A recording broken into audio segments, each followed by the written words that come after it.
गुरुमाश्रय यदङ्घ्रिकवलतुङ्गं शापत्रयनिवारणं शान्तैकपदं सेवं सिद्धारूढमहं भजे। ॐ मोक्षमार्गश्रीवेतारं वेतारं कर्मभूतं ज्ञातारं सर्वशास्त्रारं वन्दे भावाख्यसद्गुरुम्। पंचानुमुखोद्भूतान् पंचाक्षरमणिपणान् पंचसूत्रकृते वन्दे पंचाचार्यं जगद्गुरुं। बसवं भक्तिगे मूलं बसवं कालंगे कारणरूपं शीलं बसवं जंगममूलं बसवा रक्षिपूजन संगल बसव। जय मंगलम जय नमः पार्वतीश्वर महादेव। क्षेत्राधिपति भक्ति भंडारे श्री जगज्योति बसवेश्वर पादಗಳಲ್ಲಿ ಅನಂತ ಸರ್ವಸಾಷ್ಟಾಂಗ ನಮಸ್ಕಾರಗಳನ್ನು ಸಮರ್ಪಿಸುತ್ತಾ ಕ್ಷೇತ್ರದ ಶಕ್ತಿ ದೇವತೆ ದುರ್ಗಾ ಪರಮೇಶ್ವರಿಯ ಪಾದಗಳಲ್ಲಿ ಅನಂತ ಸರ್ವಸಾಷ್ಟಾಂಗ ನಮಸ್ಕಾರಗಳನ್ನು ಸಮರ್ಪಿಸುತ್ತಾ ಪುರಾಣ ನಾಯಕರು ಶ್ರೀ ಅಜಾತ ನಾಗಲಿಂಗ ಸ್ವಾಮಿಗಳ ಪಾದಗಳಲ್ಲಿ ವಂದಿಸುತ್ತಾ ಅದ್ವೈತ ಸಾರ್ವಭೌಮ ಸಿದ್ಧಾಂತ ಚಕ್ರವರ್ತಿ ಶ್ರೀ ಸದ್ಗುರು ಸಿದ್ಧಾರೂಢರನ್ನು ಸ್ಮರಿಸುತ್ತಾ ಅನಂತ ಕೋಟಿ ಬ್ರಹ್ಮಾಂಡ ನಾಯಕ ಶ್ರೀ ಸದ್ಗುರು ಭಾವಾಪರಾಧರನ್ನು ತನ್ನ ಹೃದಯವನ್ನು ಸ್ಥಾಪಿಸುತ್ತಾ ಶ್ರೀ ಸದ್ಗುರು ಕಾಶಿದ್ದೇಶ್ವರನ್ನು ಸ್ಮರಿಸುತ್ತಾ ಶ್ರೀ ಸದ್ಗುರು ನಿರ್ಪಾದೀಶ್ವರನ್ನು ಸ್ಮರಿಸುತ್ತಾ ಇವತ್ತಿನ 6ನೇ ದಿನದ ಕಾರ್ಯಕ್ರಮದಲ್ಲಿ ಸಮ್ಮಿಲಿತವಾಗಿರುವ ಎಲ್ಲ ಶರಣರಿಗೂ ವಂದಿಸುತ್ತಾ ಇಲ್ಲಿವರೆಗೆ ಭಜನೆ ಮಾಡ್ತಕ್ಕಂಥ ಭಜನಾ ಮೇಳಕ್ಕೂ ವಂದಿಸುತ್ತಾ ಇವತ್ತಿನ ಅನ್ನದಾಸೋಹ ಮಾಡಿರ್ತಕ್ಕಂಥ ಬಡವಲ್ಲವರ ಬಂಧುಗಳಿಗೂ ವಂದಿಸುತ್ತಾ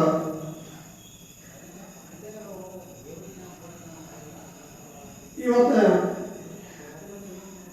6ನೇ ದಿನದ ಕಾರ್ಯಕ್ರಮದಲ್ಲಿ ಶ್ರಾವಣ ಮಾಸದ ನಿಮಿತ್ತವಾಗಿ ಹಮ್ಮಿಕೊಂಡಿರ್ತಕ್ಕಂಥ ಪುರಾಣ ಅಜಾತ ನಾಗಲಿಂಗ ಸ್ವಾಮಿಗಳ ಜೀವನ ಚರಿತ್ರೆ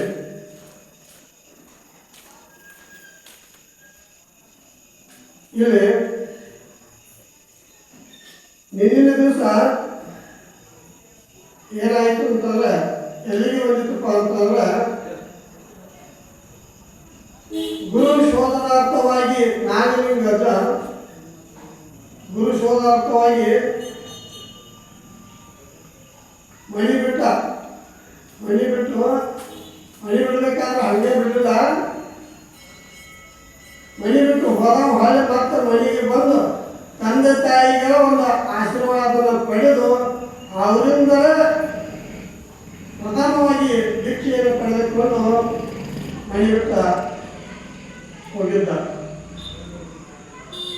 ನಿನ್ನೆ ದಿವಸ ಇಲ್ಲಿಗೆ ಬಂದಿತ್ತು, ಮನೆ ಬಿಟ್ಟು ಹೋಗಿದ್ರು. ಇಲ್ಲಿ 3ನೇ ಅಧ್ಯಾಯದಲ್ಲಿ ಇವತ್ತು ಪ್ರವೇಶಿಸಲು ಸದ್ಗುರುವಿಗಾಗಿ ಶೋಧನೆ ಅಂತಕ್ಕಂಥ ಈ 3ನೇ ಅಧ್ಯಾಯದಲ್ಲಿ ಏನು ಹೋಗ್ತೈತೆ ಅಂತಂದ್ರೆ ಸಾರನಾಡದ ಶಿವಯ್ಯ ಸ್ವಾಮಿಗಳು ಇಲ್ಲಿ ವಿಷಯ ಬರೆದಿದ್ದಾರೆ. ನಾಗಲಿಂಗ ಸ್ವಾಮಿಯು ಸದ್ಗುರುವಿಗಾಗಿ ಪರಿತಪಿಸುತ್ತಾ ಜೀರ್ಣಶೀರ್ಣವಾಗುವ ಶರೀರದ ಕ್ಷೇಮವನ್ನು ಲೆಕ್ಕಿಸಲಿಲ್ಲ. ದೇಹವನ್ನು ದುರ್ಬಲವಾಗಿಸುವ ಹಸಿವು ಬಾಯಾಗ್ನಿಗಳಿಗೆ ಜಗ್ಗಲಿಲ್ಲ. ಗಾಳಿ ಮಳೆ ಚಳಿ ಬಿಸಿಲುಗಳಿಗೆ ಕುಗ್ಗಲಿಲ್ಲ.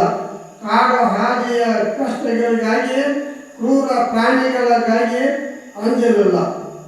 ಅವರ ಮನಸ್ಸು ಮೇರು ಪರ್ವತದಂತೆ ಅಚಲವಾಗಿತ್ತು ಅಂತ ಬರ್ತಾರೆ. ಗುರು ಶೋಧನಾರ್ಥವಾಗಿ ಹೊರಟಾಗ ಎಷ್ಟೋ ಕಷ್ಟಗಳು ಬರ್ತಾವೆ.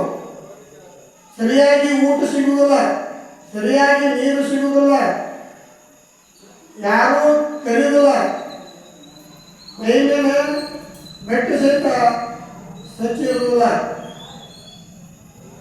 ಹೋಗುವ ಮಾರ್ಗ ಕಲ್ಲ ಇರಬಹುದು, ಮುಳ್ಳು ಇರಬಹುದು, ಯಾವುದನ್ನು ಲೆಕ್ಕಿಸದೆ ಆ ನಾಗಲಿಂಗ ಮಗು ಏನು ಮಾಡಿದ್ರೆ ತನ್ನ ಮುಂದೆ ಏನು ಮನುಷ್ಯ ಇತ್ತ ಗುರುವಿನ ಪಡೆಯಬೇಕು, ಈ ಜನ್ಮದ ಮುಕ್ತಿಯನ್ನು ಹೊಂದಬೇಕು ಅನ್ನೋದನ್ನೇ ಆತನಲ್ಲಿ ಒಂದು ಮುಖ್ಯ ಪ್ರಯತ್ನ. ಯಾವಾಗ ನಾನು ಗುರುವಿನ ಪಡೆದೇನು, ಆದ್ದರಿಂದ ಜ್ಞಾನವನ್ನು ಪಡೆದು ಮುಕ್ತಿ ಹೊಂದೇನು ಅಂತಕ್ಕಂಥ ಒಂದು ಗೌರವಿಕೆ ಇತ್ತು ಆತನಲ್ಲಿ. ಹೋಗುವಾಗ ಎಷ್ಟೋ ಜನ ಆತನಿಗೆ ಕೇಳ್ತಾರೆ, ಗೆಳೆಯರಾಯ್ತು, ಸಾಮಾನ್ಯ ಜೀವನ ಅಂತಾರ, ಏನೋ ನಾಗಲಿಂಗ ನೀನು ಮಡಿ ಬಿಟ್ಟು ಹೊರಟಿದ್ರಿ ಅಲ್ಲ, ಸುಮ್ಮನೆ ಮದುವೆ ಮಾಡೋದು ಚೆನ್ನಾಗಿ ಮದುವೆ ಮಾಡಕ್ಕೆ ಬರೋದಿಲ್ಲ, ಏನು ಈ ವಯಸ್ಸಿನಾಗ ಏನೋ ಮನೆ ಬಿಟ್ಟು ಹೋಗೋದಂದ್ರೆ ವಯಸ್ಸು ಆಗಪ್ಪ ಅಥವಾ ಹಿಂಗೆ ಹೇಳಾಕತ್ತಲ್ಲ, ಏನೋ ಮನೆ ಬಿಟ್ಟು ಹೋಗೋದು ಈ ವಯಸ್ಸಿನಾಗ ಮದುವೆ ಮಾಡ್ಕೊಂಡು ಮಕ್ಕಳಾಡೋ ಚಂದಾಗ ಮದುವೆ ಮಾಡೋದಪ್ಪ ಅಂತಕ್ಕಂಥ ಇಂಥ ಜನದ ಹಿತ ಅಥವಾ ಕಿವಿಯೆಲ್ಲ ಚುಚ್ಚಾಕತ್ತು ಏನ್ರಿ. ಇಂಥ ಒಂದು ಶಬ್ದಗಳು ಆತ್ಮ ಕಿವಿಯನ್ನು ಬದಲಿಸಿಟ್ಟು ಲಕ್ಷ್ಯ ಮಾಡಲಿಲ್ಲ ನಾವು.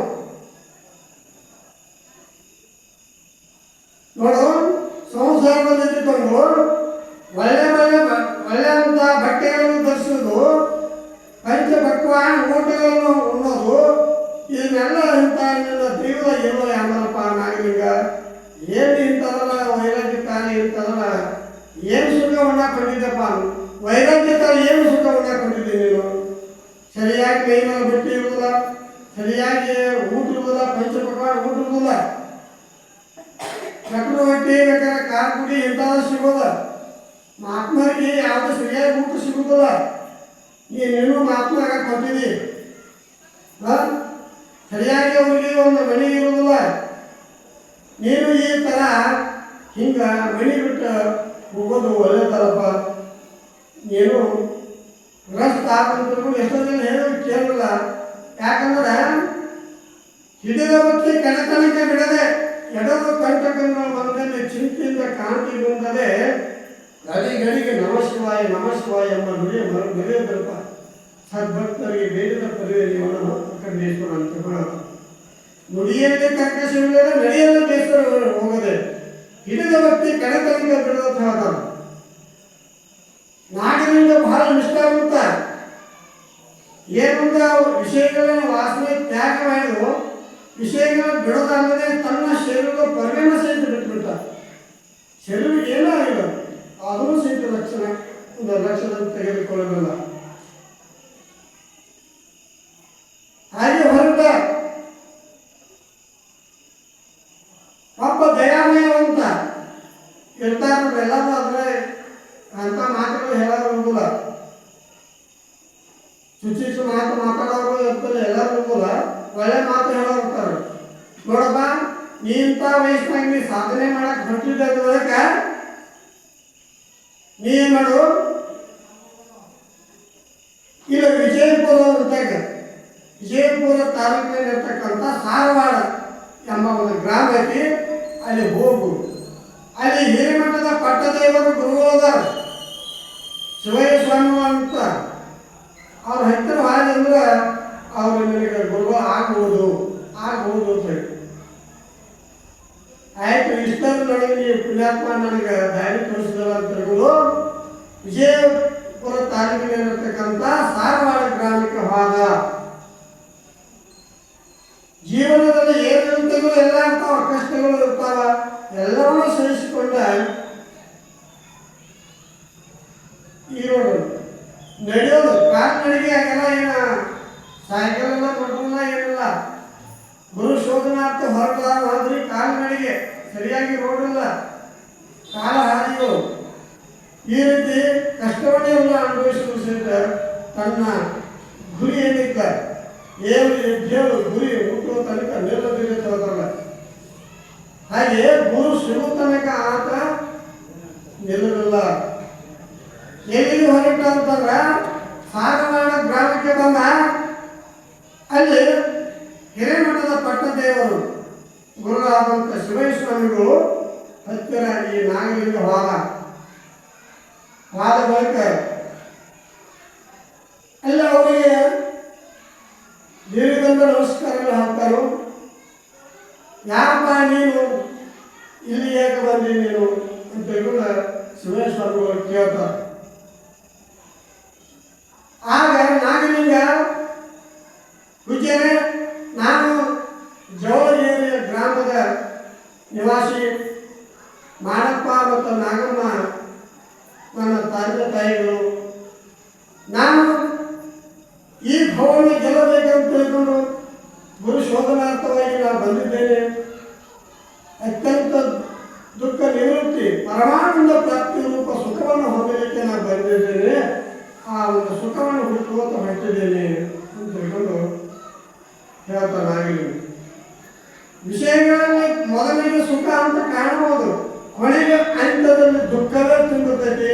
ಅಂತ ಕ್ಷಣಿಕ ನಮಗೆ ಸುಖ ಬೇಡ ಅಂತ ಹೇಳ್ಕೊಂಡು ನಾನು ಪರಮಾನಂದ ಪ್ರಾಪ್ತಿ ರೂಪ ಮೋಕ್ಷವನ್ನು ಪಡೆಯಬೇಕಂತ ಹೇಳ್ಕೊಂಡು ನಾನು ಇಲ್ಲಿಗೆ ಬಂದಿದ್ದೇನೆ ಅಂತ ಹೇಳಿದಾಗ ಹೇಳ್ತಾರೆ ಸುರೇಶ್ವರಗಳು.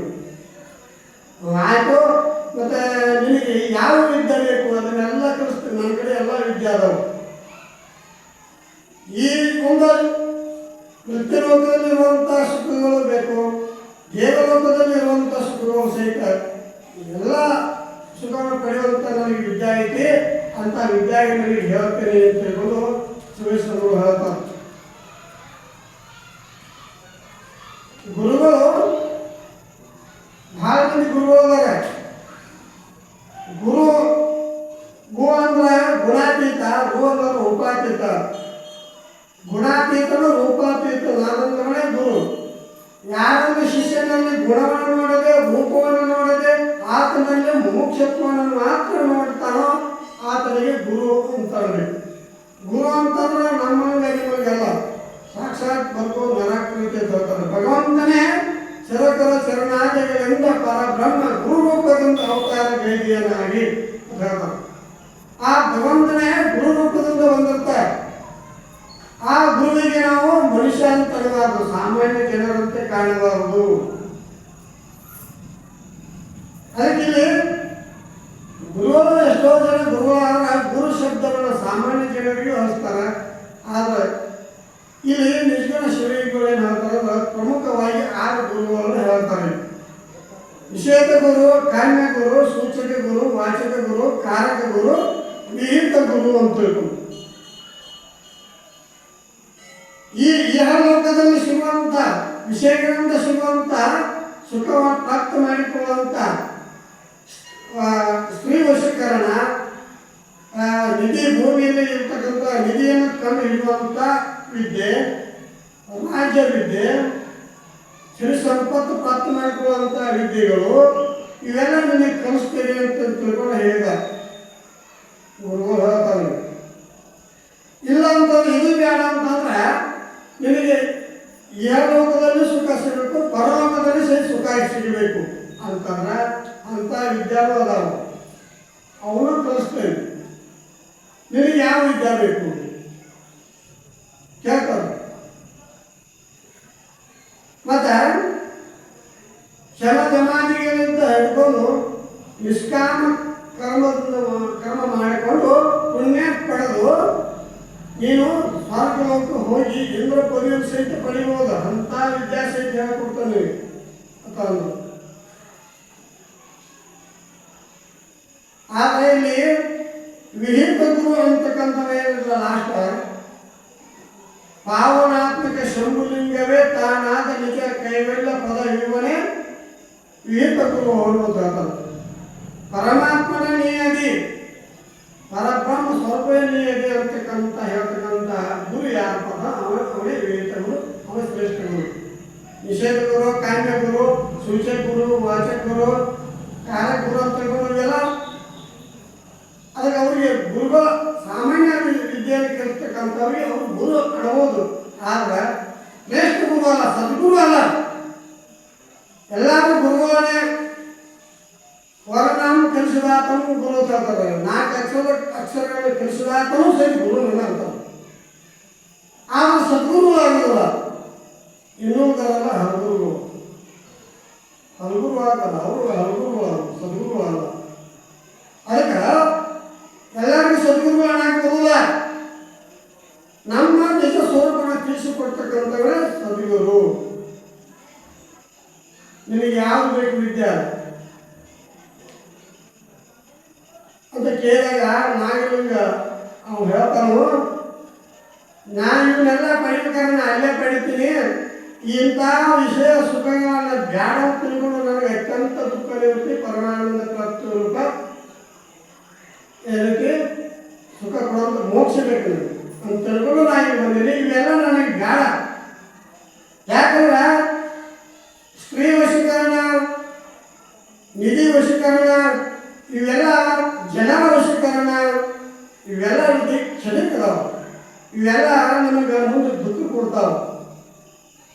ನಾವು ಪುಣ್ಯ ಗಳಿಸಿದ್ರು ಪುಣ್ಯ ಇರ್ತಕ್ಕ ನಮಗೆ ಸುಖ ಅನಿಸ್ತೈತಿ, ಪುಣ್ಯ ಹಾಕ್ಬೇಕ ಮತ್ತು ದುಃಖ ಆಗ್ತೈತಿ. ಅದಕ್ಕೆ ಏನೈತಿ, ಇವೆಲ್ಲ ನನಗೆ ಬ್ಯಾಡ ಅಂತ ತಿಳ್ಕೊಂಡು ನಾಗಲಿಂಗ ಹೇಳ್ತಾನೆ ನೋಡಿ.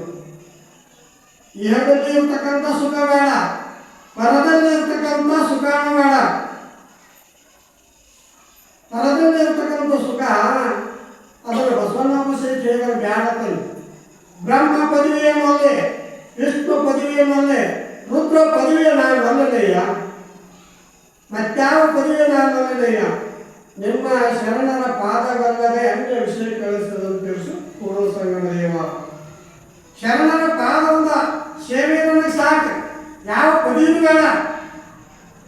ಬ್ರಹ್ಮ ಪದವಿ, ವಿಷ್ಣು ಪದವಿ ಎಲ್ಲ ಪದವಿಗಳಾಗಿ ನಿಮ್ಮ ಕೊರಳನ್ನು ಸುತ್ತಕೊಳ್ಳೋದು ಅಂತ ಹೇಳ್ತಾರೆ. ಇವೆಲ್ಲ ಪದವಿಗಳು ಏನು ಮಾಡೋದು?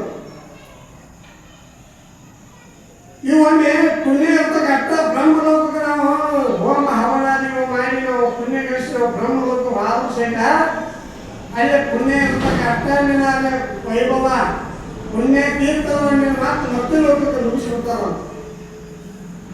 ನೀವು ಶಾಂತಿ ಹೋಗ್ತೀರಿ, ರೊಕ್ಕ ತಗೊಂಡು ಹೋಗ್ತೀರಿ, ರೊಕ್ಕ ಇರ್ತಕ್ಕ ಸಂತಿ ಮಾಡ್ತಾರೆ, ಸಂತಿ ಮುಗಿತಾರೆ ಮಾತ್ರ ನಿಮ್ಮ ಊರಿಗೆ ನೀವು ಬರಬೇಕಾರೆ. ಹಾಗೆ ನಿಮ್ಮಲ್ಲಿ ನೀವು ನಿಮ್ಮಲ್ಲಿ ಇರ್ತಕ್ಕಂಥ ಸಂಚಿತ ಪುಣ್ಯ ಇರ್ತಕ್ಕ ಮಾತ್ರ ನೀವು ಒಂದು ಸ್ವರ್ಗ ಲೋಕದಲ್ಲಿ ಇರ್ತೀರಿ. ಪುಣ್ಯ ತೀರ್ಥದ ಮಾತ್ರ ನೀವು ಮೃತ್ಯು ಲೋಕಕ್ಕೆ ಹುಟ್ಟು ಬರಬೇಕು. ಅದಕ್ಕೆ ಏನೈತಿ, ನಾವು ಕೈ ಮುಕ್ತಿಯನ್ನು ಹೊಂದಬೇಕು. ಪರಮಾತ್ಮನ ಸನ್ನಿಧಿಯಲ್ಲಿ ಇರ್ತಕ್ಕಂಥ ಒಂದು ಯಾವಾಗಲೂ ಮುಕ್ತನಾಗಿರಬೇಕು ಅಂತ ಒಂದು ಮುಕ್ತಿಯನ್ನು ಪಡಿಬೇಕು ಅಂತಕ್ಕಂಥ ನಾಗಲಿಂಗನ ಆತನ ಮನಸ್ಸಿನಲ್ಲಿ ಭಗವದ್ಗೀತೆ ಹೇಳ್ತಾರೆ, ಆ ಬ್ರಹ್ಮ ಗುಣಾಲೋಕ ಪುನರಾವರ್ತಿನೋ ಅರ್ಜುನ ಮಾಮೂಕೇತು ಕೌಂತೆಯ ಪುನರ್ಜನ್ಮ ನ ವಿದ್ಯತೆ. ಬ್ರಹ್ಮಲೋಕ ಪರ್ಯಂತರವಾದ ಸಹಿತ ನೀವು ಮತ್ತೆ ಪುಣ್ಯತಿರುಗಿ ಮತ್ತೆ ಬರಬೇಕು. ಆದರೂ ನನ್ನನ್ನು ಯಾರು ಕಡಿತಾರ ಅವ್ರ ಮಾತ್ರ ಪುನರ್ಜನ್ಮ ಇಲ್ಲ ಅಂತ ತಿಳ್ಕೊಂಡು ಕೃಷ್ಣ ಪರಮಾತ್ಮ ಹೇಳ್ತಾರೆ. ಕ್ಷೀಣೆ ಪುಣ್ಯ ಮೃತ್ಯು ಲೋಕ ವಿಷಯ ಅಂತ ಹೇಳ್ತಾರೆ. ಕ್ಷೀಣೆ ಪುಣ್ಯ ಪುಣ್ಯನು ಕ್ಷೀಣ ಕಡಿಮೆ ಆಗ್ತಂದ್ರೆ ನೀವು ಮತ್ತೆ ಮೃತ್ಯು ಲೋಕ ಬರಬೇಕು, ಮೃತ್ಯು ಲೋಕಕ್ಕೆ ಬರಬೇಕ. ಅದಕ್ಕೆ ಇಂಥ ಯಾವ ವಿದ್ಯೆಗಳು ನನಗೆ ಬೇಡ ಅಂದಾಗ ಇದನ್ನೆಲ್ಲ ಹೇಳಿದಾಗ ಏನೈತಿ, ಶಿವಸ್ವಾಮಿಗಳಿಗೆ ವಿಚಿತ್ರ ಆಗಿರ್ತಿತ್ತು. ಏನು ಇಂಥ ವಯಸ್ಸಿನಾಗ ಎಂಥ ಜ್ಞಾನಪ್ಪ, ಇಂಥ ಮುಮುಕ್ಷತ್ವ, ಇಂಥ ಒಂದು ಮುಕ್ತಿ ಪಡಬೇಕಂತ ಲವಲವಿಕೆ ಯಾವ ಹುಡುಗರಲ್ಲಿ ನಾನು ನೋಡಿಲ್ಲ. ನೀನು ಭಾಳ ಭಾಗ್ಯವಂತ, ನೀನು ಸಾಮಾನ್ಯ ಪುರುಷನಲ್ಲ. ನೀನು ನನ್ನಿಂದ ಇಂಥ ನಿನಗೆ ಸಿಗ್ತಕ್ಕಂಥ ವಿದ್ಯೆ, ನಾನು ನಿನಗೆ ಗುರು ಆಗುವಂಥ ಯೋಗ್ಯನಲ್ಲ, ನೀನು ನನಗೆ ಗುರು ಆಗುವಂಗಿದೆಯಪ್ಪ. ಎಷ್ಟೊಂದು ಜ್ಞಾನ, ಈಗ ನಿನಗೆ ಇಂಥ ಜ್ಞಾನ ಐತಿ, ನಿನಗೆ ಗುರು ಆಗುವಂಥ ಯೋಗ್ಯನ ಅಲ್ಲ ಅಂತ ತಿಳ್ಕೊಂಡು ಹೇಳ್ತಾನೆ. ನಿನಗೆ ಗುರು ಆಗುವಂಥ ಯಾರಪ್ಪ ಅಂತಂದ್ರೆ ಮುಂದೆ ನೀನು ಎಲ್ಲಿಗೆ ಹೋಗುವಂತ ತಿಳ್ಕೊಂಡು ಹೇಳ್ತಾರೋ. ತೆಲಕಟ್ ರಾಯಚೂರು ತಾಲೂಕಿನಲ್ಲಿ ಬರ್ತಕ್ಕಂಥ ತೆಲಕಟ್ಟು ಮಠದಲ್ಲಿರ್ತಕ್ಕಂಥ ನಿರುಪಾದಿ ಗುರುಗಳು ಹತ್ತಿರಲ್ಲಿ ಹೋಗೋ, ಅವರ ನಿನಗೆ ಗುರುಗಳು ಆಗ್ತಾರೆ ತಿಳ್ಕೊಂಡು ಹೇಳ್ತಾರೆ. ಇಲ್ಲಿ ಶಿವಸ್ವಾಮಿ ಒಂದು ಮಾತು ಕೇಳ್ತಾರೆ, ನೀನ ಅದು ಬೇಡ ಇದು ಬೇಡ ಇದ್ದಾಗ ಬೇಡ ಅಂತ ಹೇಳುವ ಒಳ್ಳೆ ನಾವು ಮತ್ತು ಗುರುಗಳನ್ನ ಹೆಂಗಿರಬೇಕು, ಶಿಷ್ಯರು ಹೆಂಗಿರಬೇಕು ಅನ್ನೋದು ಸಹಿತ ಎಲ್ಲ ಹೇಳ್ಬಿಟ್ಟ. ಗುರು ಹೆಂಗಿರ್ಬೇಕು, ಶಿಷ್ಯ ಆದವ ಹೆಂಗಿರ್ಬೇಕು. ಯಾಕಂದ್ರೆ ಪೂರ್ಣ ಮೊದಲ ಮನ್ಯಾಗ ನಾವು ಜ್ಞಾನ ಸಿಂಧು ಓದಿದ್ದ. ಜ್ಞಾನ ಸಿಂಧುನಲ್ಲಿ ಎಲ್ಲವೂ ಜ್ಞಾನ ಬೇಕೆಂದರೆ ಜ್ಞಾನ ಸಿಂಧುವಿನೊಳಗೆ ಜ್ಞಾನವನ್ನು ಹೇಳಿರಲಿಲ್ಲ. ಅದರಲ್ಲಿ ಸದಾನ ಅವರು ಹೇಳಿದವರು ಜ್ಞಾನ ಸಿಂಧುವಿನಲ್ಲಿ ಸರ್ವ ಜ್ಞಾನ ಇದ್ದರು. ಅಂತ ಗ್ರಂಥ ಓದಿಕೊಂಡಂತ ನಾಯಕನಿಗೆ ಸರ್ವ ಜ್ಞಾನ ತಂದು ಗುರುವನ್ನು ಹೆಂಗಿರಬೇಕು ಅಂತಂದಾಗ ಹೇಳ್ತಾರೆ, ಇದು ಸತ್ಯಾನವ ಇದು ಮಿಥ್ಯಾನವ ಎಂದು ಒಡೆದು ಬೋಧಿಸನೆ ಸದ್ಗುರು. ಇದು ಸತ್ಯ ಇದು ಮಿಥ್ಯ ಹೇಳ್ಬೇಕು. ಸತ್ಯ ಯಾವುದು ಮಿಥ್ಯ ಯಾವುದು ಅನ್ನೋದನ್ನ ಬೇರ್ಪಡಿಸಿ ಹೇಳ್ತಕ್ಕಂಥವರೇ ಸದ್ಗುರು. ಜಗತ್ತನ್ನೋದು ಮಿಥ್ಯ ಐತೆ, ಸತ್ಯ ಯಾವ್ದೈತಂತಂದ್ರೆ ಪರಬ್ರಹ್ಮ ವಸ್ತುವೇ ಅದು ಸತ್ಯತಿ ಅಂತಕ್ಕಂಥ ಇಂಥ ವಿಚಾರ ಹೇಳ್ತಕ್ಕಂಥ ಸದ್ಗುರು. ಮತ್ತು ಗುರುವಿನಲ್ಲಿ ಇರ್ತಕ್ಕಂಥ ಗುರುಗಳು ಅವು ಹೆಂಗಿರ್ತಾನೆ? ಕರ್ಮ ಸತ್ಯ ಶಾಸ್ತ್ರ ಪರಿಣತೆ ನಿರಾಸ ಸೌಂದರ್ಯತೆ ಸೋಮುಖತ್ವ ಸುಗುಣ ಸುಜ್ಞಾನಗಳಿರಲವನೇ ಸೈವ ಗುರು ಒಪ್ಪು. ಗುರು ಆದಂತ ಹೆಂಗಿರ್ಬೇಕಂತಂದ್ರ ಕರುಣಾವಂತನಾಗಿರ್ಬೇಕು, ಸತ್ಕರಿಯಾಗಿರ್ಬೇಕು, ಬಂದಂತ ಶರಣಾಗಿ ಬಂದಂತವರಿಗೆ ಉಪದೇಶ ಮಾಡ್ತಕ್ಕಂಥ ಕರುಣಾಗುಣ ಇರಬೇಕು. ಆತನಲ್ಲಿ ಗುಣವನ್ನು ನೋಡಬಾರ್ದು, ಆತನಲ್ಲಿ ಜಾತಿಯನ್ನು ನೋಡಬಾರ್ದು, ರೂಪವನ್ನು ನೋಡಬಾರ್ದು. ಕೆಲವು ಜನ ಸಾಧು ಸ್ವಾಮಿಗಳು ಏನು ಮಾಡ್ತಾರೆ, ದೊಡ್ಡ ದೊಡ್ಡ ಶ್ರೀಮಂತರಿಗೆ ಅಷ್ಟೇ ಭಿಕ್ಷೆ ಕೊಡೋದು. ಯಾಕಂದ್ರೆ ಅವರಿಂದ ಸಂಪತ್ತು ಸಿಗ್ತೈತಿ. ದೊಡ್ಡ ದೊಡ್ಡ ಶ್ರೀಮಂತರ ಶಿಷ್ಯರು ಮಾಡ್ಕೊಂಡ್ರೆ ಅವ್ರದ್ದು ಚಲೋ ಆಗಿರ್ತೈತಿ. ಹಿಂಗು ಆದ್ರೆ ಮುಖ್ಯಕ್ಕೂ ಮಾಡಂಗಿಲ್ಲ. ಬಡವನಾದರೇನು ಶ್ರೀಮಂತನಾದರೇನು ಅವರಲ್ಲಿ ಗುಣವನ್ನು ನೋಡಬಾರ್ದು, ರೂಪವನ್ನು ನೋಡಬಾರ್ದು. ಗುಣಾತೀತನೋ ರೂಪಾತೀತನಾಗಿರ್ತಕ್ಕಂಥನೇ ಗುರು. ಶರಣಾಗಿ ಬರ್ತಕ್ಕಂಥವರಿಗೆ ಅವರಿಗೆ ಉಪದೇಶ ಕೊಟ್ಟು ಅವರ ಸ್ವರೂಪವನ್ನು ತಿಳಿಸಿಕೊಡ್ತಕ್ಕಂಥವನೇ ಗುರು. ಅದಕ್ಕೆ ಅವರಲ್ಲಿ ಕರುಣಾಗುಣ ಇರಬೇಕು. ಈ ಬಾಲಕನನ್ನ ಈ ಹುಡುಗರನ್ನ ಅಂತೆ ನಾವು ಈ ಬೋಧದಿಂದ ಮುಕ್ತರಾಗಿ ಮಾಡಬೇಕು ಅಂತಕ್ಕಂಥ ಕರುಣಾಗುಣ ಇರಬೇಕು, ಕಲೆ ಇರಬೇಕು, ಒಳ್ಳೆ ತಿಳಿಸುವಂಥ ಒಂದು ಕಲೆ ಇರಬೇಕು, ಸತ್ಕಲೆ ಇರಬೇಕು, ಶಾಸ್ತ್ರ ಪರಿಣತಿ ಇರಬೇಕು. ಆತ ಮೇಲೆ ವೇದ ಉಪನಿಷತ್ತುಗಳ ಅಭ್ಯಾಸ ಮಾಡಿರ್ತಕ್ಕಂಥ ಶಾಸ್ತ್ರದಲ್ಲಿ ಪರಿಣತಿ ಇರಬೇಕು. ಮತ್ತು ನಿರಾಶೆ ಇರಬೇಕು, ಯಾವ ಆಶೆ ಇಲ್ಲದೆ. ಒಬ್ಬನಿಗೆ ಉಪದೇಶ ಮಾಡಿದ್ರೆ ಆ ಒಬ್ಬರಿಗೆ ದೀಕ್ಷಾ ಕೊಟ್ಟರೆ ಅವನಿಂದ ನಮಗೆ ಏನಾರ ಸಿಗಬಹುದು ಅಂತಕ್ಕಂಥ ಆಶೆಯಿಂದ ಉಪದೇಶಿಸಬಾರ್ದು. ಆತನ ನಿರಾಶೆಯಿಂದ ಇವನ ಉದ್ಧಾರ ಆಗಲಿ, ಈ ಭವದಿಂದ ಆಗಲಿ, ಇವತ್ತನ ಉದ್ಧಾರ ಆಗಲಿ ಅನ್ನೋ ಒಂದು ನಿರಾಶೆಯಿಂದ ಉಪದೇಶ ಮಾಡಬೇಕು ಅಂತ ಹೇಳ್ತಾರೆ. ಇಲ್ಲಿ ಸೌಂದರ್ಯತೆ ಅಂದ್ರೆ ಅದರ ಸೌಂದರ್ಯತೆ, ಮುಖದಲ್ಲಿ ಸೌಂದರ್ಯತೆ, ಸುಮುಖತ್ವ, ಮುಖ ಸೌಂದರ್ಯತೆ ಮುಗುಳ್ನಕ್ಕೆ ಇರಬೇಕು, ಮುಗುಳ್ನಾಗೆ ಇರಬೇಕು. ಯಾರ ಏನಾರ ಕುಡಿಲ್ಲಂದ್ರೆ ಮುಖ ಗಂಟು ಹಾಕೊಂಡು ಬರ್ತಿರ್ತಾರ. ಅದು ಹಂಗಾಗ್ಬಾರ್ದಂತ.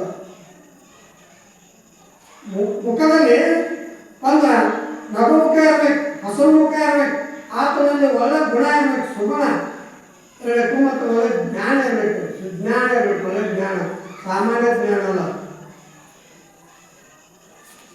ಇದನ್ನೆಲ್ಲ ಶಿವಸ್ವಾಮಿ ಕೇಳಿ ಈ ಆತ್ಮ ಮತ್ತು ಗುರು ಹಿಂಗೆ ಇರಬೇಕು, ಮತ್ತು ಶಿಷ್ಯ ಆದಂಥವು ಹೆಂಗಿರಬೇಕು, ಶಿಷ್ಯನ ಲಕ್ಷಣ ಏನು ಅಂತಂದಾಗ ಆತ್ಮನಲ್ಲಿ ಮುಮುಕ್ಷತ್ವ ಇರಬೇಕು. ಯಾವಾಗ ನಾನು ಮುಕ್ತಿ ಹೊಂದೇನು ಅಂತ ಅನ್ನುವಂಥ ಮುಮುಕ್ಷತ್ವ ಇರಬೇಕು. ಮುಮುಕ್ಷತ್ವ ಲವಲವಿಕೆ ಇರಬೇಕು. ಹೆಂಗಪ್ಪ ಅಂತಂದ್ರೆ ಒಂದು ಮನೆಗೆ ಬೆಂಕಿ ಬಿದ್ದಬೇಕು. ಎಲ್ಲರೂ ಮನ್ಯಾಗ ಇರ್ತಾರ. ಎಲ್ಲರೂ ಇದ್ದಾಗ ಅಕಸ್ಮಾತ್ ಹೆಂಗೆ ಒಳಗೆ ಬೆಂಕಿ ಕೊಡ್ತೈತಿ. ಬೆಂಕಿ ಹೈತ ಅನ್ನೋದಿಗೆ ಅಲ್ಲಿ ಇರ್ತಕ್ಕಂಥ ಮಾಲಕ, ಮನೆ ಮಾಲಕ ಏನು ಮಾಡ್ತಾರ, ಮೊದಲು ಹೊರಗೆ ಓಡಿ ಬರ್ತಾನೆ. ಏನು ಮನೆ ಮಾಲಕ ಮೊದಲ ಹೊರಗೆ ಓಡಿ ಬಂದ ನಂತರ ಮನೆಗೆ ಬೆಂಕಿ ಇತ್ತು, ನನ್ನ ಮನೆಗೆ ಬೆಂಕಿ ಇತ್ತು, ಲಾಭ ಲಾಭ ಲಾಭ ಆಗ ಹೊಡ್ಕೊಂಡು ಮಂದಿರ ಕರಿತ ಆಗ ಅಂದ್ರೆ ಯಾವಾಗ ನಾ ಈ ಮನೆಯಿಂದ ಪಾರಾದೇನು, ಈ ಬೆಂಕಿಯಿಂದ ನಾನು ಪಾರಾದೇನು ಅನ್ನೋದು ತಿಳಿಯೋದು. ನಂತರ ಮನೆಯಿಂದ ಹೊರಗೆ ಬಂದು ಒಳಗೆ ಆಗ ಮಂದಿರ ಕರೆಯಾಕತ್ತಲ್ಲ, ಒಳಗೆ ಹೊರಗೆ ಮನೆಗೆ ಬೆಂಕಿ ಇಟ್ಟಿರ್ತೀವಿ, ಹೊರಗೆ ಎಲ್ಲರೂ ಕರ್ಕೊಂಡು ಆಗ ಮನೆಗೆ ಬೆಂಕಿ ಇಟ್ಟಿರ್ತಕ್ಕಂಥ ಆಗ ಅದನ್ನು ಆರಿಸಿ ತಿಳ್ಕೊಂಡು ಹೇಳ್ತಾನೆ. ಅಂದ್ರೆ ನಂತರ ಹೊರಗೆ ಬಂದವಾಗ ಒಳಗಿದ್ದವ್ರು ನೆನಪಾಗಿದ್ದವನು, ಒಳಗೆ ನಾನು ಹೇಳಿರ್ತಿದ್ದಾರ ಅವ್ರು ಮಾತುಕೊಳ್ಳೋದಾರು ಅನ್ನೋದು ಕರಿವಿಲ್ಲ. ಅವನ್ನೆಲ್ಲ ಒಬ್ಬರು ಮೊದಲು ನಾ ಪಾರಾಗ ಇದಕ್ಕೆ ಮುಖ್ಯತ್ವ ಅಂದ್ರೆ ಲವಲೈಕೆ ತಗೋರಿ. ಈಗ ಹೆಂಗೆ ಮೊದಲು ಪಾರ ಅಂತಂದು ಈಗ ನೀರಿನ ಮುಳುಗಿದವಾಗ ನಾ ಯಾವಾಗ ಮೊದಲು ಎದ್ದಲು ಯಾವ ಅಂತಕ್ಕಂಥ ಲವಲೈಕೆ ಹೇಳಿದ್ದು. ಹಾಗೆ ಈ ಜನ್ಮ ಈ ಭವಸಾಗರದಲ್ಲಿ ಈ ಭವಬಂಧನದಿಂದ ನಾನು ಬಿಡುಗಡೆ ಯಾವಾಗ ಹೊಂದೇನೋ ಅಂತಕ್ಕಂಥ ಒಂದು ಲವಲೈಕೆ ಇರಬೇಕು. ಬಂದು ಬಳಗ ಯಾರನ್ನು ನೋಡಬಾರ್ದು. ಇಲ್ಲಿ ಮನೆ ಬಿಟ್ಟು ಹೋಗುತ್ತಾಗ ಎಲ್ಲರಿಗೂ ಬೇಕಾಗೋದು, ಎಲ್ಲರೂ ಮಾತಾಡ್ಸೋದು, ನಾನು ಮಾಡ್ಕೊಂಡು ಇದಕ್ಕೆಲ್ಲ ಇದು ಮುಕ್ತಿ ಹೊಂದಕ್ಕೆ ಹೋದಾಗ ಬಂದ ಮುಕ್ತಿ ಹೊಂದಕ್ಕೆ ನಾನು ಗುರು ಶೋಧನೆ ಮಾಡಕ್ಕೆ ಹೋಗ್ತದೆ. ವಾದ ಅಲ್ಲೆಲ್ಲ ಕಷ್ಟ ಇರ್ತೈತೆ ನೋಡ್ರಿ ಗುರು ಶೋಧನೆಗಾಗಿ. ಅದನ್ನೆಲ್ಲ ಸಹಿಸೋಕೆ ಸಾಮಾನ್ಯ ಜನರಿಗೆ ಆಗೋದಿಲ್ಲ. ಎಷ್ಟೋ ಜನ ಹೊಳೆ ಬಂದಾರ ನೋಡಿ, ಈ ಸಾಮಾನ್ಯ ಜನರಿಗೆ ಕ್ಯಾವಿ ಹಾಕೊಂಡಾರ ಸಹಿತ ಸನ್ಯಾಸಿ ಆಗಕ್ಕೆ ಹೋದಾಗ ಕ್ಯಾವಿ ಹಾಕೊಂಡಾರ ಸಹಿತ ಮಾತು ಗ್ರಸ್ತರಾಗಿದ್ದಾರೆ. ಏನು ಮಾಡೋದು? ಅಂತ ದೃಢ ಭಕ್ತಿ ಜ್ಞಾನ ಎಲ್ಲರಿಗೂ ಸಿಗುವುದಿಲ್ಲ. ಅದಕ್ಕೆ ಯಾಕಂದ್ರೆ ಒಳ್ಳೆ ನಿಷ್ಠೆ ಇರಬೇಕು, ದೃಢ ಭಕ್ತಿ ಇರಬೇಕು ಶಿಷ್ಯನಲ್ಲಿ. ಭಕ್ತಿ ಅಂತಂದ್ರೆ ಹೆಂಗಪ್ಪ ಅಂತಂದ್ರೆ ಗುರು ದೇವತಾ ಭಕ್ತಿ, ವರವೇದ ವಿಧಿನಿಷ್ಠೆ, ವಿರತಿ ಮುಂತಾದ ನವಸು ಚಾರಿತ್ರಗಳನ್ನು ಒಂದು ಇರಲವೇ ಶಿಷ್ಯನೆನಿಸುವರು. ಶಿಷ್ಯನಲ್ಲಿ ಭಕ್ತಿ ಇರಬೇಕು. ಗುರುಗಳಲ್ಲಿ ದೇವತೆಗಳಲ್ಲಿ ಹೆಂಗೆ ಭಕ್ತಿ ಇರಬೇಕಲ್ಲ ಹಂಗೆ ಗುರುವಿನಲ್ಲೂ ಭಕ್ತಿ ಇರಬೇಕು. ಮತ್ತು ವೇದ ಉಪನಿಷತ್ತುಗಳಲ್ಲಿ ಹೇಳ್ತಕ್ಕಂಥ ನೇಮಗಳಲ್ಲಿಯೂ ನಿಷ್ಠೆ ಇರಬೇಕು. ಮತ್ತು ವೈರಾಗ್ಯವಂತನಾಗಿರ್ಬೇಕು. ವೈರಾಗ್ಯವಂತನಾಗಿದ್ರನ ಇದೆಲ್ಲ ಸಾಧ್ಯ. ವೈರಾಗ್ಯ ಇಲ್ಲ ಅಂತಂದ್ರೆ ಏನಾಗುವುದು ನೋಡಿ. ಈಗ ಒಂದು ಬೈಕ್ನಲ್ಲಿ ಕುಳಿತಾಗ ಅದಕ್ಕೆ ಗಾಡಿ ಹವಾಲೆ ಅಂತಂದ್ರೆ ಗಾಡಿ ಓಡುವುದು. ಹಂಗೆ ವೈರಾಗ್ಯನ ಮೊದಲು ಬೇಕು. ವೈರಾಗ್ಯ ಇದ್ದಾಗಲೂ ಎಲ್ಲ ಮುಂದಲ್ಲ ಆದರೆ ಏನೆಲ್ಲ ಸಾಧನೆ ಮಾಡೋಕ್ಕಾಗಬೇಕು. ವೈರಾಗ್ಯದಲ್ಲಿ ಪ್ರಸಿದ್ಧ ವೈರಾಗ್ಯ, ಪುರಾಣ ವೈರಾಗ್ಯ, ಸ್ಮಶಾನ ವೈರಾಗ್ಯ ಅಂತ ತಿಳ್ಕೊಂಡು ಅದಾವ. ಅವೆಲ್ಲ ತಾತ್ಕಾಲಿಕವಲ್ಲ. ಆಗಿನ ಸಮಯದಲ್ಲಿ ಅಷ್ಟೇ ವೈರಾಗ್ಯ ಬರ್ತಾವು. ಆದರೆ ಅಂಥ ವೈರಾಗ್ಯ ಇರಬಾರ್ದು, ದೃಢವಾದ ವೈರಾಗ್ಯ ಇರಬೇಕು. ವೈರಾಗ್ಯ ನೋಡ್ರಿ ಹೆಂಗೆ ವೈರಾಗ್ಯ ಇರ್ಬೇಕಂದ್ರೆ ಒಬ್ಬರು ಏನು ಮಾಡ್ತಾರಂದ್ರೆ ಮನೆಯಲ್ಲಿ ಏನೂ ಉಣ್ಣಾಕಿಲ್ಲ ಆದಷ್ಟು ನಾವು ಉಪವಾಸ ಅಂತಾರೆ. ಇದು ವೈರಾಗ್ಯ, ಅಭಾವ ವೈರಾಗ್ಯ ಹೇಳ್ತಾರೆ. ಪುರಾಣ ವೈರಾಗ್ಯ, ಈಗ ಪುರಾಣ ಕೇಳ್ತಾರ ಏನೈತಿ ಬಿಡಪ್ಪ ಜೀವನದಾಗ ಅಂತಕ್ಕಂಥ ಇದೆಲ್ಲ ಕ್ಷಣಿಕ ಮನೆಗೆ ಹೋಗ್ತಕ್ಕಂಥ ವೈರಾಗ್ಯ ಮಾಡ್ಬೇಕು. ಮನೆ ಮಾಡ್ಬೇಕು ಮಾತು ನಾಂದ ತಾಂದ ಹೊಲ ಅಂಗಡಿ ಮಾತಾಡೋದು. ಸ್ಮಶಾನಕ್ಕೆ ಹೋಗ್ತಾರ ಏನಪ್ಪ ಏನು ಬೇಸುತ್ತ ಎಲ್ಲ ಬಿಟ್ಟು ಹೋಗ್ತಾ ಏನು ನಮಗೊಂದು ಸಂಘ ಐತೆ ಅಂತ ಅನ್ನೋದು ಎಲ್ಲ ಕಾಲೇಜ್ ಗಳಿಸಿ ಏನು ಮಾಡ್ದ ಅಂತ ತಿಳ್ಕೊಂಡು ವೈರಾಗ್ಯ ಬಂದ್ಬಿಟ್ಟಿದ್ದಾರೆ. ಅಲ್ಲಿ ನಾನು ಸ್ಮಶಾನ ವೈರಾಗ್ಯ ಅಲ್ಲಿ ಮಾಡಿ ಮನೆಗೆ ಬಂದು ಮಾತು ಚಾಲೂನ ಅದಕ್ಕಯ್ಯ. ಈಗ ಏನಿಲ್ಲ ಕ್ಷಣಿಕ ವೈರಾಗ್ಯ, ಕ್ಷಣಿಕ ವೈರಾಗ್ಯ ಇವೆಲ್ಲ ಅಂತೀವಿ ಸುಖ ಕೊಡೋಲ್ಲ. ದೃಢವಾದ ವೈರಾಗ್ಯ ಹೆಂಗಪ್ಪ ಅಂತಂದ್ರೆ ಒಂದು ಬಿಟ್ಟರೆ ಒಟ್ಟ ಹಿಡಿಬಾರ್ದು. ಹಂಗೆ ಒಂದು ಬಿಟ್ಟರೆ ವಾಂತಿ ಮಾಡಿದ್ದು ಹೊಳ್ಳಿ ಯಾರ ಬಿಟ್ಟು ವಾಂತಿ ಮಾಡಿದವ್ರು ಬಿಟ್ಬಿಡೋ ವೈರಾಗ್ಯ ಹಂಗೆ ಇರ್ತದ. ವಾಂತಿ ಮಾಡಿ ಯಾರು ಸೇವನೆ ಮಾಡಂಗಿಲ್ಲ ಮಾತ ಹಂಗೆ ಬಿಟ್ಟು ಒಂದು ಪ್ರಪಂಚ ಬಿಟ್ಟು ಬಿಡಿ ಇಟ್ಟು ಅದನ್ನು ಬಿಟ್ಟು ಬಿಡ್ಬೇಕು ಅಂತ ಅದಕ್ಕೆ ವೈರಾಗ್ಯ ಅಂತಾರೆ. ಅದಕ್ಕೆ ಈ ಒಂದು ಇವನಲ್ಲಿ ಇರ್ತಕ್ಕಂಥ ಜ್ಞಾನವನ್ನು ಕಂಡು ಶಿವಸ್ವಾಮಿ ಏನು ಮಾಡಿದ್ರೆ, ನೀನು ರಾಯಚೂರು ಜಿಲ್ಲೆ ಲಿಂಗಸೂರು ತಾಲೂಕು, ರಾಯಚೂರು ಜಿಲ್ಲೆ ಲಿಂಗಸೂರು ತಾಲೂಕಿನಲ್ಲಿರ್ತಕ್ಕಂಥ ತೆಲಕಟ್ಟು ಎಂಬ ಗ್ರಾಮ ಐತಿ. ಅಲ್ಲಿ ನಿರುಪಾದೀಶ್ವರರ ಒಂದು ಮಠ ಐತಿ. ನೀ ಅಲ್ಲಿ ಹೋಗು, ಅವರನ್ನು ನೀನು ಪ್ರೀತಿಯಿಂದ ವರಿಸ್ಕೋ, ಅವರ ನಿನಗೆ ಹೊರದ ನಿನಗೆ ಭಿಕ್ಷೆ ಕೊಟ್ಟು ನಿನ್ನನ್ನು ಉದ್ಧಾರ ಮಾಡ್ತಾರೆ ಅಂತ ತಿಳ್ಕೊಂಡು ಹೇಳ್ತಾರೆ. ಆ ಶಿವಯ್ಯ ಸ್ವಾಮಿಗಳು ಹೇಳಿದಂಗೆ ಈತನವರು ಅಲ್ಲಿಂದ ಮತ್ತೆ ಕಾಡ್ತಿರ್ತ ನಡೆದ ಹಂಗ ತೆಲಕಟ್ಟು ಮಠಕ್ಕೆ. ಯಾಕಂದ್ರೆ ಆತನ ಒಂದು ಗುರಿ ಇರ್ತೈತೆ ನೋಡ್ರಿ. ಒಳ್ಳೆ ಗುರು ಸಿಗೋ ತನಕ ಶಿಷ್ಯ ಆದಂಥವು ಸಹಿತ ಒಳ್ಳೆ ಗುರು ಅಂತ, ಒಳ್ಳೆ ಗುರು ಅಂತಂದ್ರೆ ಅವು ಭಾಳ ತಲೆಗೆ ರುಮಾಲ ಸುತ್ತಕೊಂಡು ಬಿಳಿ ಅಂಗಿ ಒಳ್ಳೆ ಒಳ್ಳೆ ಬಟ್ಟೆಗಳು ಧರಿಸಿದವ ಒಳ್ಳೆ ಗುರು ಅಲ್ಲ. ಚಂದ ಚಂದ ಬಟ್ಟೆಗಳು ಧರಿಸವ, ದೊಡ್ಡ ಮಠ, ದೊಡ್ಡ ಗಾಡಿ, ಕೋಟಿ ರೂಪಾಯಿ ಗಾಡಿ ಕುಂತು ಹೋಗ್ತಾನು, ದೊಡ್ಡ ಮಠ ಐತಿ, ಏನೋ ಬಟ್ಟೆಗಳು ಇವರು ನೋಡಬಾರ್ದು. ಗುರು ದೊಡ್ಡ ಗುರು ಅಂದ್ರೆ ಇವೆಲ್ಲ ಬಟ್ಟೆಗಳಲ್ಲ, ದೊಡ್ಡ ಗಾಡಿ ಇರ್ತದ ದೊಡ್ಡ ಗುರು ಅಲ್ಲ, ದೊಡ್ಡ ಮಠ ಆಗ್ತದ ದೊಡ್ಡ ಗುರು ಅಲ್ಲ. ಆತನಲ್ಲಿ ವೇದ ಉಪನಿಷತ್ತಿಗೆ ಅಭ್ಯಾಸ ಮಾಡಿರಬೇಕು, ಆತನಲ್ಲಿ ಶ್ರೋತ್ರಿಯತ್ವ ಬ್ರಹ್ಮನಿಷ್ಠತ್ವ ಇರಬೇಕು. ಆತ ದೊಡ್ಡ ಗುರುವೇ. ಸುಮ್ಮನೆ ಅಂತ ದೊಡ್ಡ ದೊಡ್ಡ ಕಾರ್ಯದಾಗ ಬರ್ತಾರೋ ದೊಡ್ಡ ಗುರುವ ದೊಡ್ಡ ಮಠ ಅಂತಂದ್ರೆ ಹಿಂಗಲ್ಲ. ಅವರು ನಮ್ಮನ್ನ ಉದ್ಧಾರ ಮಾಡ್ತಕ್ಕಂಥ ಶಕ್ತಿ ಅವರಲ್ಲಿದ್ರೆ ಅವರು ದೊಡ್ಡ ಗುರು ಅವ್ರೆ. ಈಗೆಲ್ಲ ಗುರುಗಳು ಬಹಳ ದೊಡ್ಡದಾರ, ಆದ್ರೆ ಉದ್ಧಾರ ಮಾಡ್ತಕ್ಕಂಥ ಗುರುಗಳು ಬಹಳ ಕಡಿಮೆ ಅದಾರ. ಇಲ್ಲಿ ನಾಲ್ಕರಿಂದ ಹೊರಟ ಲಿಂಗಸೂರು ತಾಲೂಕಿನಲ್ಲಿರ್ತಕ್ಕಂಥ ತೆಲಕಟ್ಟು ಮಠಕ್ಕೆ ಹೋದ್ರು. ಅಲ್ಲಿ ಮಠಕ್ಕೆ ಹೋದ ಬಳಿಕ ಅಲ್ಲಿ ಇರ್ತಕ್ಕಂಥ ಒಂದು ಭಕ್ತರು ತಾವು, ಯಾರಪ್ಪ ನೀವು ಹುಡುಗ ಇಲ್ಲ ಬಂದು, ನಾನು ಇಲ್ಲ ಗುರುಗಳ ದರ್ಶನಕ್ಕೆ ಬಂದೆ ಅಂತ ಹೇಳ್ತಿದ್ದಾರೆ. ನಾನು ನಿಮಗೆ ಹೇಳ್ತಾನೆ,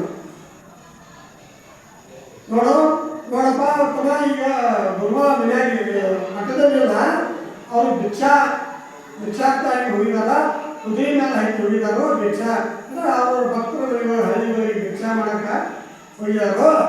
ಮತ್ತು ಇಲ್ಲೇ ಇರು ಬರ್ತಾರ ಭೇಟಿ ಆಗಕ್ಕೆ ಅಂತ ತಿಳ್ಕೊಂಡು ಮಠದಲ್ಲಿ ಇರ್ತಕ್ಕಂಥ ಸದ್ಭಕ್ತರು ಹೇಳ್ತಾರೆ. ಆದರೆ ಶಿವಸ್ವಾಮಿ ಅವರು ಹೇಳಿದ್ದ ಗುರುಗಳು ಒರೆಸ್ಕೋಬೇಕಂತ ಹೇಳಿ, ಆದರೆ ಅವ್ರು ಹೆಂಗೆ ಒರೆಸ್ಕೋಬೇಕು, ಅವ್ರು ಕೆಲವೊಂದು ಹೊರತು ಏನು ನಿರ್ಪಾದಿ ಗುರುಗಳು ಬರುವ ಮಾರ್ಗದಲ್ಲಿ ಒಂದು ದಂಡಿ ಒಂದು ತಗ್ಗಿತ್ತು, ಹೊಂಡತ್ತು. ಆ ಹೊಂಡದಲ್ಲಿ ಕುಳಿತ ಇತ್ತ ಕುರ್ಚಿ ಬರೋಬರೇ ಮಣ್ಣು ಮುಚ್ಕೊಂಡು ಕುಳಿತು ಬಿಟ್ಟು ನೋಡು ಬರುವ ಹಾಗೆ ಅವರ ಭಿಕ್ಷೆಯನ್ನು ಮುಗಿಸ್ಕೊಂಡು ಬರೋದಾಗ ಕುದುರೆ ಮೇಲೆ ಬರ್ತಾ ಇದ್ರು. ಈತ ರೋಡ್ ದಂಡಿಗೆ ಒಂದು ಹೊಂಡದಾಗ ಇಷ್ಟು ತಗ್ಗತ್ತಕ್ಕೊಂದು ತಗ್ಗಿತ್ತು, ಅಲ್ಲಿ ಕೂತ ಇಷ್ಟು ಈಗ ಮಣ್ಣು ಮುಚ್ಕೊಂಡ್ರೆ ಒಂಥರ ಯಾರು ಏನಪ್ಪ ಇತ್ತ ಅರ್ಬಿಟ್ಟು ಮುಚ್ಚಿ ಹೋಗಿದವರು ಇತ್ತು.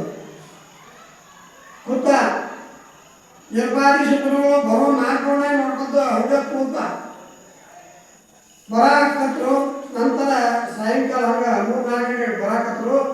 ಆಗ ಅಲ್ಲಿ ಕುದುರೆ ಒಂದು ಏನು ಮಾಡ್ತಂದ್ರೆ ಆ ಕುದುರೆ ಗೊತ್ತಾಗ್ತದೆ, ಇಲ್ಲಪ್ಪ ಪರಮ ಶಿಷ್ಯ ಸದ್ಗುರುಗಳ ದರ್ಶನಾರ್ಥವಾಗಿ ಕೂತಿದ್ದಾನೆ ಅಂತ ಹೇಳ್ಬೋದು. ಅಲ್ಲಿ ಬಂದು ಹೀಗೆ ಕುದುರೆ ಏನಾಗ್ತಿತ್ತಂದ್ರೆ ಒಟ್ಟ ಮುಂದೆ ಹೋಗೋದು, ಅಲ್ಲೆಲ್ಲ ಸುತ್ತಕ್ಕಾಗಿತ್ತು. ಗುರುಗಳ ದಿನ ಹಿಂಗೆ ಕುದುರೆ ಹಿಂಗೆ ಮಾಡೋದಲ್ಲ, ಇವತ್ತು ಯಾಕೆ ಹಿಂಗೆ ಮಾಡಾದಿತ್ತು ಅಂತಂದ್ರೆ ಮಾತು ಅದ್ರ ಬಿಡೋದು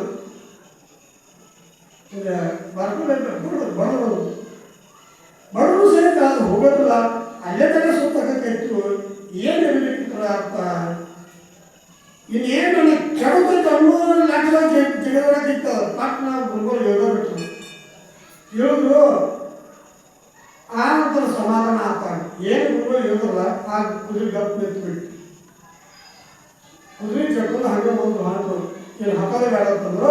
ಹೋಗ್ತಾ ಹೋಗ್ತಾ ಕುದುರೆ ಏನು ಮಾಡ್ತಾರ ಅವೇನ ನಾಗಲಿಂಗಿ ಹುಟ್ಟಿದ ತೆಗಿನಾಗ ಇಟ್ಟಂಗ ಮಣ್ಣು ಮುಚ್ಕೊಂಡ ಅಲ್ಲಿ ಕರ್ಕೊಂಡು ಹೋಗ್ತೀವಿ ಕುದುರೆ ಅದಾರತ್ತಂದ್ರು ಮೃಗ ತಿಳ್ಕಿ ಈ ಕುದುರೆಗೆ ಈ ಒಂದು ಜ್ಞಾನ ಆಯ್ತಲ್ಲ ಇಂಥ ಒಂದು ನನ್ನ ಶಿಷ್ಯ ಈ ಹಿಂಗೆ ಕೂತಾನಲ್ಲ ಮಂದಿ ಯಾರು ಹಿಂಗೆ ಕೂತಿದ್ದೆ ಯಾರು ನಿನ್ನೆ ಈ ರೀತಿ ನೀವು ಮುಚ್ಚಿದಾರ ಅಂತ ತಿಳ್ಕೊಂಡು ಆ ನಿರ್ಪಾಲಿಸೋರು ಕೇಳ್ತಾರೆ. ಆಗ ಕೈ ಮುಗಿದು ವಯಸ್ಸಿನಾಗ ಮುಗಿರ್ತಾನ ಇಷ್ಟೆಲ್ಲ ಮಾಡಿರ್ತೈತಿ.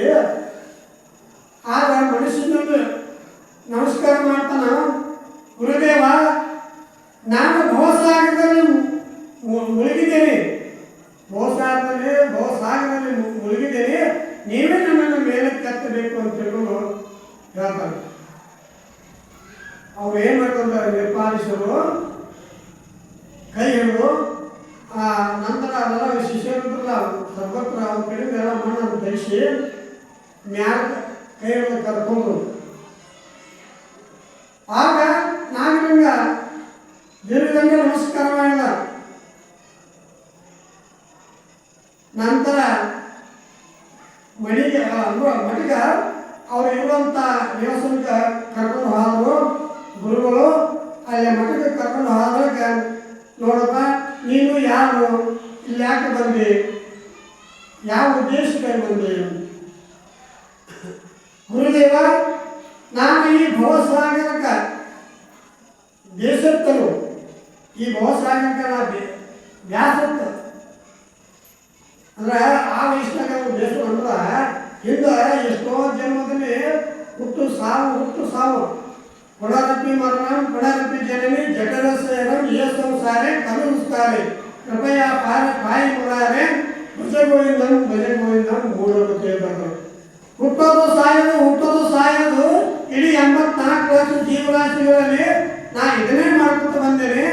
ಶ್ರೇಷ್ಠವಾದ ಮಾನವ ಜನ್ಮ ಸಿಕ್ಕಿದ್ರೆ ನಾನು ಇದರಿಂದ ನಾನು ಮುಕ್ತಿ ಹೊಂದಬೇಕಾಗೈತಿ. ಹುಟ್ಟು ಅಂದ್ರೆ ಇನ್ನಾದ್ರೂ ಈ ಭೌತಿ ಹೇಸವಾದರೆ ಅಂತ ಹೇಳ್ತಲ್ಲ ಶರಣರು. ನಿನ್ನ ಮನಸ್ಸಿನ ಬರಹ ಏನಂದೇನೆಯ, ನಿನ್ನ ಹುಟ್ಟಿಲಾರದ ಸ್ಥಳ ಇಲ್ಲ, ನೀನು ಹುಟ್ಟಲಾರದ ಸ್ಥಳ ಇಲ್ಲ ಅಂತ ಹೇಳ್ತಾರೆ. ನೀನು ಜನಿಸಲಾರದ ಜೀವಿಯಾಗಿಲ್ಲ. ಎಲ್ಲ ಪ್ರಾಣಿಗಳು ಪಶು ಪಕ್ಷಿಗಳು ಎಲ್ಲ ಜೀವಿಯಾಗಿದ್ದಿ, ಎಲ್ಲ ಪ್ರಾಣಿಗಳಾಗಿ ಹುಟ್ಟಿದಿ. ಈ ಹುಟ್ಟು ಸಾವು ನಿನಗೆ ಬೇಸತ್ತಲೇನಪ್ಪ ಅಂತ ತಿಳ್ಕೊಂಡು ಅಷ್ಟು ಶರಣರು ಹೇಳ್ತಾರೆ.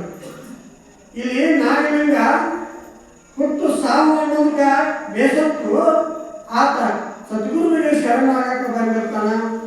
ಈ ಥರ ಅಂತ ಭಕ್ತಿಗೆ ಮೆಚ್ಚಿ ಅವ್ರು ಏನು ಮಾಡ್ತಾರಂದ್ರೆ, ಆಯಿತು ನೀನು ನನ್ನ ಸನ್ನಿಧಿಯಲ್ಲಿ ಗುರು ಸೇವಾದಿಗಳು ಮಾಡ್ಕೊತೀರು ಅಂತ. ಗುರು ಸಾಮಾನ್ಯ ಸಿಗುವುದಿಲ್ಲ, ಆತನ ಲೌಕಿಕ ಗುರು ಕೃಪೆ ಆಗುದಿಲ್ಲ. ಅವ್ರು ಏನು ಹೇಳ್ತಾರೆ ಮೊದಲೇ ಕೇಳಬೇಕು.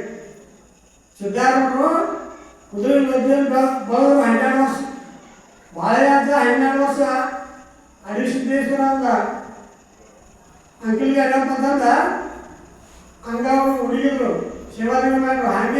ಹಾಗೆ ಗುರು ಸೇವಾ ಮಾಡಿದಾಗೆ ಅಲ್ಲ ಗುರು ಕೃಪಾ ಆಗ್ತೈತಿ. ಇಲ್ಲಿ ಗುರುಗಳ ಸಂವಿಧಾನದಲ್ಲಿ ಸೇವಾ ಮಾಡಕ್ಕೆ ಸಿಕ್ಕಲ್ಲ ಸಾಕು. ಅದಕ್ಕೆ ಇಲ್ಲಿ ಅವ್ರ ಏನು ಮಾಡು, ಈ ಮೊದಲ ಇರ್ಲಿಕ್ಕೆ ಕೊಟ್ಟಲ್ಲ ಸಾಕಂದ ನಾಗಲಿಂಗ. ಆ ಗುರು ಸನ್ನಿಧಾನ ಇಟ್ಟುಕೊಂಡು ನಿರ್ವಾದಿ ಗುರುಗಳ ಒಂದು ಸೇವಾ ಮಾಡೋದು.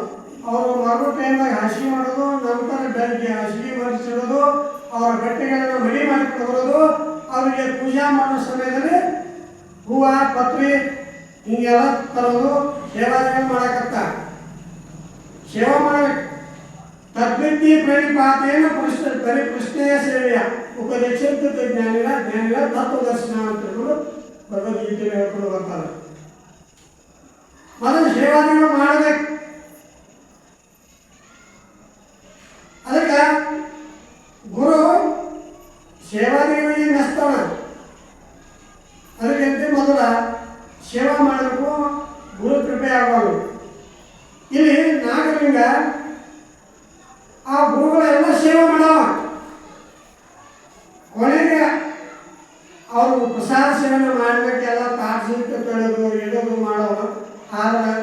ಒಂದು ಸುಮ್ಮನೆ ಗುರುಗಳು ನೋಡ್ತಾರೆ, ಸುಮ್ಮನೆ ಊಟ ಮಾಡಬೇಕು ಅನುಕೂಲ, ಗುರುಗಳು ಊಟ ಮಾಡಿ ಅಂತಂದ್ರೂ ಮಾಡೋರು. ಯಾವಾಗ ಗುರು ಊಟ ಮಾಡಂತ ಹೇಳಿಲ್ಲ ಆ ದಿವಸ ಸಿಕ್ಕ ಉಪವಾಸ ಬಿಡೋದು ನೋಡಿ. ನಮ್ಮಂತರಾದ್ರೆ ಗುರುವರ್ಗ ಮೊದಲ ಗುರು ಊಟ ಮಾಡಿ ನಾವು ಅಂತ ಶಿಷ್ಯರು ನಾವಲ್ಲ.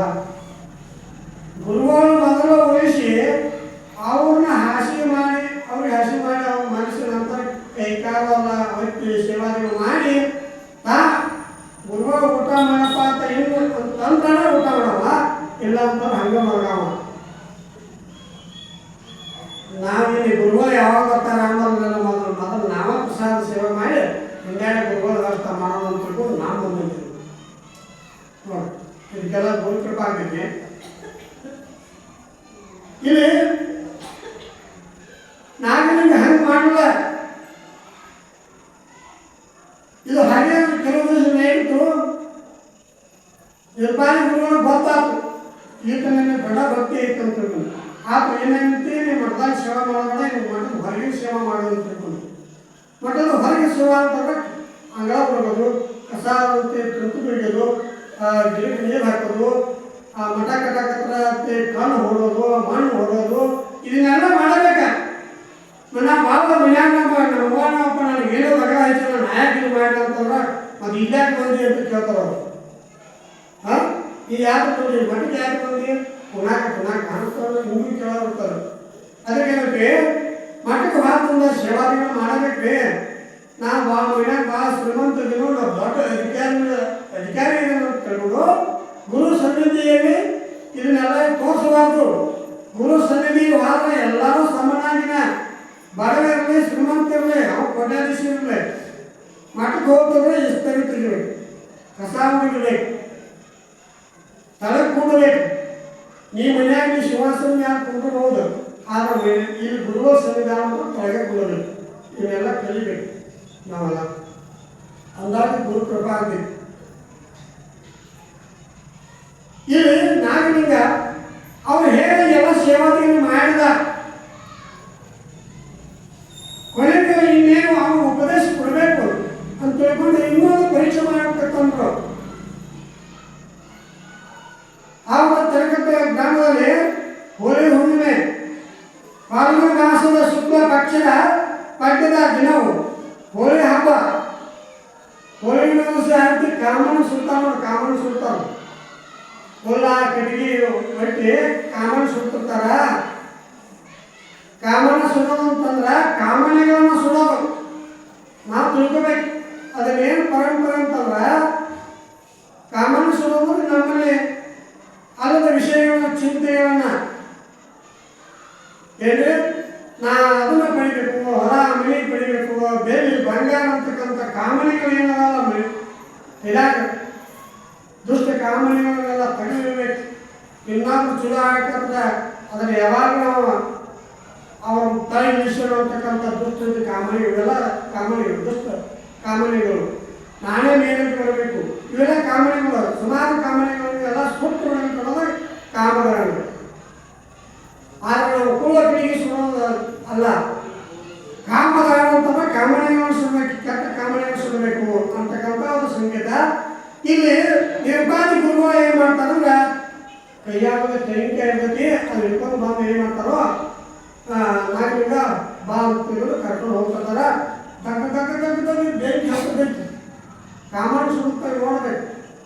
ಇಷ್ಟು ಹೆಂಗ ಏನು ಲೆವೆಲ್ ಕೊಳ್ಳಾಕಡಿಗೆ ಇಟ್ಟಿರ್ತಾರೆ. ಹುಡುಗರು ಅಂತ ತುಳು ಮಾಡಿ ಆಡಿ ಮತ್ತು ಹೆಣ್ಮಕ್ಳಿಗೆ ಬಾವ ಜೋಡಿ ಅನ್ಸ್ಕೊಂಡು ಎಲ್ಲ ಹುಡುಗರೆಲ್ಲ ಗಾಳಿ ಮಾಡಿರ್ತಾವೆ, ಕಳ್ಳಾಪಟ್ಟು ಹೊಡಿತಿರ್ತಾವೆ.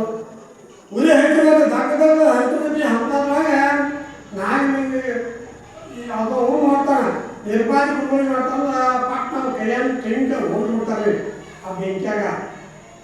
ಬಿಟ್ಟು ಕೈಯಾಗ ತೆಂಗಿನಕಾಯಿ ತೆಗೆದು ಬಿಟ್ಟು ಏನು ನಾಗಲಿಂಗ ಪಟ್ನ ತೆಂಗಿನಕಾಯಿ ತೊಗೊಂಬರೋ ತಂದರು ನೋಡಿ. ಆದ ಮನ್ಯಾಗ ಬೆಂಕಿಯಾಗ ಕೈ ಹಾಕಕ್ಕಾಗಲ್ಲ, ಹೊರಗೆ ಹೋಗ್ತಾ ದೊಡ್ಡ ಬೆಂಕಿಯಾಗ ಅವ್ನು ನಡು ಹೋಗಿ ಹೆಂಗೆ ಕಾಯಿ ತೊಗೊಂಬರ್ಬೇಕ್ರಿ ನಾಗಲಿಂಗ. ಗುರು ವಾಕ್ಯ ಅಂದ್ರೆ ಗುರು ವಾಕ್ಯ ಪಾಲಿಸಲೇಬೇಕು. ಅವ್ನು ಹೇಳ್ತಂತಂದ್ರೆ ಏನು ಮಾಡ್ತಾ ಮಾಡಿ ಅಂತ ಹೇಳ್ಬಿಡು ನಾಗಲಿಂಗ ಕಾಳಿಕಾಂಬೆ ಗೌರಿ ದುರ್ಗಾ ಪರಮೇಶ್ವರಿ ಅಂತೇಳ್ಕೊಂಡು ಜಗನ್ಮಾತೆ ಸ್ಮರಿಸಿ ಏನು ಮಾಡ್ತಾರಂದ್ರೆ ಆ ನಾಗಲಿಂಗ ದೊಡ್ಡ ದೊಡ್ಡ ಗುರು ಸ್ಮರಣೆ ಮಾಡ್ಕೊಂಡು ಹೋಗಿ ಆ ಬೆಂಕಿ ಒಳಗೆ ಆ 200 ಮಂದಿ ಏನೈತಿ ಹಬ್ಬ ಗುರುಗಳು ಇಂಥ ಕಾಯಿನ ಅಲ್ಲಿ ಹೋಗಿ ತೊಗೊಂಬರ್ತಾನೆ ಹೆಂಗವ ಗುರುಗಳು ಹೇಳಿದ್ರು ಇವ್ ಹೆಂಗೆ ಹೋಗಿ ತೊಗೊಂಬರವ ಇವ್ ನೆಟ್ಟಿ ಸುಟ್ಟು ಸಹಿತ ಅಂತ ಅಂದ್ರು. ಆದ್ರೆ ಒಂದು ಜಗಜ್ಜನನಿ ಕಾಳಿಕಾಂಬೆಯ ಒಂದು ಕೃಪೆಯ ಒಂದು ಅಥವಾದ ಮೇರೆಗೆ ಏನೈತಿ ಅದು ಬೆಂಕಿ ಆ ಆತನನ್ನು ಏನು ಮಾಡಿಲ್ಲ ನಡು ಹೋಗಿ ಅಂತ ತೆಂಗಿನಕಾಯಿ ತೆಗೆದುಕೊಂಡು ಬಂದು ಗುರುವಿಗೆ ಕೊಟ್ಟು ನೋಡಿ. ನಾಗಲಿಂಗ ಏನು ದಂಡ ದಂಡ ತಂದು ನಿರ್ಭಾಷರು ನೀನು ನನ್ನ ಕೃಪೆಗೆ ಪಾತ್ರನಾದೆ, ನೀನು ನನ್ನ ಒರೆಸ್ಕೊಂಡೆ ಅಂತ ತಿಳ್ಕೊಂಡು ಆಗ ದುರ್ಗ ತೆಗಿತಾರ. ನಂತರ ಏನೈತಿ ಅಲ್ಲಿಗೆ ಆತನಿಗೆ ದೀಕ್ಷಾ ಕೊಡಕ್ಕೆ ಚಾಲು ಮಾಡ್ತಾನೆ. ಮಠಕ್ಕೆ ಕರ್ಕೊಂಡು ಹೋಗಿ ಈ ನನ್ನ ಪರೀಕ್ಷೆಯಲ್ಲಿ ಪಾಸ್ ಆಗಪ್ಪ, ನಿನಗೆ ಇನ್ನು ನಾನು ದೀಕ್ಷಾ ಕೊಡ್ತೇನೆ, ಉಪದೇಶ ಮಾಡ್ತೇನೆ ಅಂತ ಹೇಳ್ಕೊಂಡು ಒಂದು ಒಳ್ಳೆ ಶುಭ ದಿನ ನೋಡ್ಕೊಂಡು ಆತನಿಗೆ ನಾಳಿನ ದಿವಸ ಒಳ್ಳೆ ಹೋಗ್ತೈತಿ ಆ ನಾಗಿನ ಉಪದೇಶ ಮಾಡ್ತಾರಂತ ಹೇಳ್ತಾ ಇವತ್ತು ಇಲ್ಲ ಈ ವಿಷಯದ ಸಮಾಪ್ತಿ ಮಾಡೋದು. ಜಯ ಮಂಗಲಂ ಜಯ ನಮಃ ಪಾರ್ವತಿ